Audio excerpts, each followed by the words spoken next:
Erica. And you went to the Art Institute in Atlanta, right? Yeah, that's where I met Headliner, which was became my best friend, and then I started the group. I hung up a flyer in the hallway, looking for a DJ because at that point I wanted to rhyme, and he was, yeah. So I saw a Headliner looking at a flyer that I put up, looking for a DJ, and he was, just staring at it, and I was like, "Hey, man, my name is Speech," and started telling him about what I was striving to put together, and we struck it up from there. Real cool dude, and we became best friends.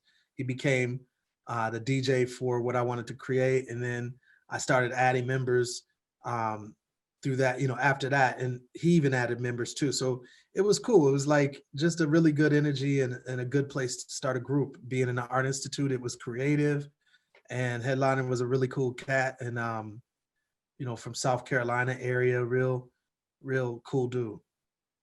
And you are, people would say, like a conscious group, because you come from an era where diversity was a good thing in hip hop. It's like nowadays it seems that everyone seems to follow the same formula.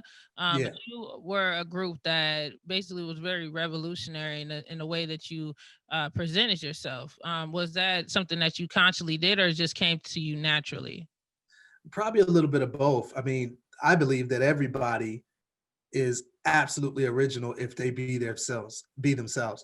Like whenever we try to be other people, that's when we lose a lot of our most valuable parts about us. And so it was two things. Back in those days, it was celebrated being diverse and different. So we were definitely wanting to be different. And at the same time, a lot of it was me personally just trying to be as authentic and the real me as I possibly could be. And that paid off. And at the time when you guys signed your record deal, how many people was that in the group? Because this seems to be a pretty large group. Yeah, it was only 6 members when, so Arrested Development started in an interesting way where me and Headliner would go to different clubs. He was DJing, I was rhyming, and I would invite people on stage. And it would be anywhere from 20 people on stage. And we started doing that more and more. And then once we got a record deal, you couldn't afford to bring 20 people on the road with you. So we had to really, and especially me, I had to really decide like who's in this group. And it turned out to be 6 members. And it was me, Headliner, Ishi, Baba OJ, Razadon, and Airly Tari. And that ended up being the 6 that people would get to know from a mainstream standpoint. But before that, we had a lot of members that, in a sense, we had to decide not to take them on the road and not to put them on album covers and stuff like that. And how old were you when you signed your first record deal? I want to say 21, 22, somewhere in there, maybe 20, something like that. Yeah. And did you have full creative freedom for the work that you guys were putting out?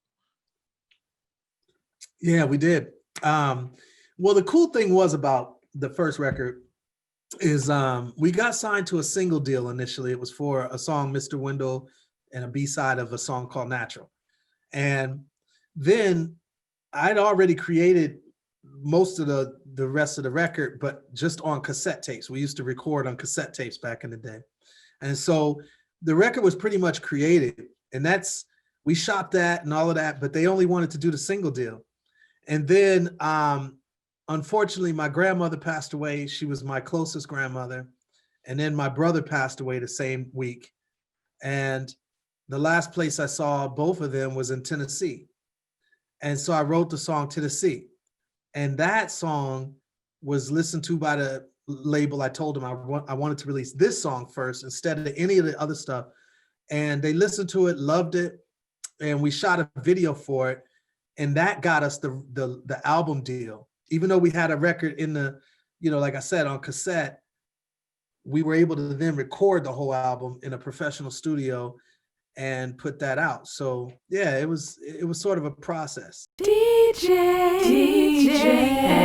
Erica.